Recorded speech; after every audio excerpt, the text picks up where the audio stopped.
জাতিসংঘের বিশ্ব খাদ্য কর্মসূচি ডব্লিউএফপি জানিয়েছে, গাজা উপত্যকায় প্রতি ৩ জনের একজন ফিলিস্তিন দিন পার করছেন না খেয়ে।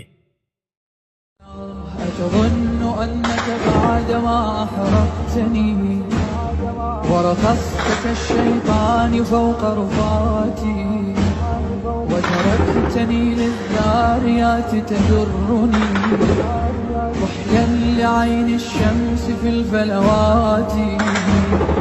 أتظن أنك قد طمست هويتي ومحوت تاريخي ومعتقداتي عبثا تحاول لا تنال شاعري القيامة. উপত্যকায় খাদ্য সহায়তা পৌঁছানো শুরু করলেও তা প্রয়োজনের তুলনায় অপ্রতুল। ডব্লিউএফপি ইসরায়েলি কর্তৃপক্ষের প্রতি আহ্বান জানিয়েছে, গাজার উত্তরে, কেন্দ্রে ও দক্ষিণে প্রতিদিন অন্তত ১০০টি সহায়তা ট্রাক ঢোকার অনুমতি দেওয়ার জন্য।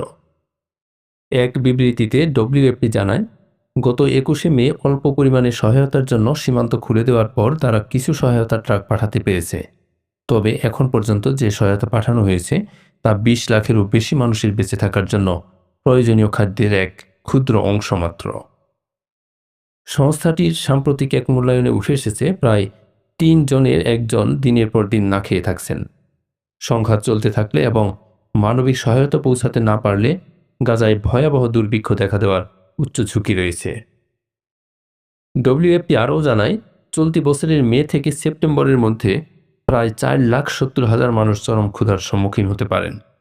পরিস্থিতির ভয়াবহতা বোঝাতে সংস্থাটি জানায়, যুদ্ধ শুরুর আগের তুলনায় এখন রুটির জন্য ব্যবহৃত আটা ৩,০০০ গুণ বেশি দামে বিক্রি হচ্ছে এবং খাবার তৈরির তেল পাওয়া যাচ্ছে না বললেই চলে।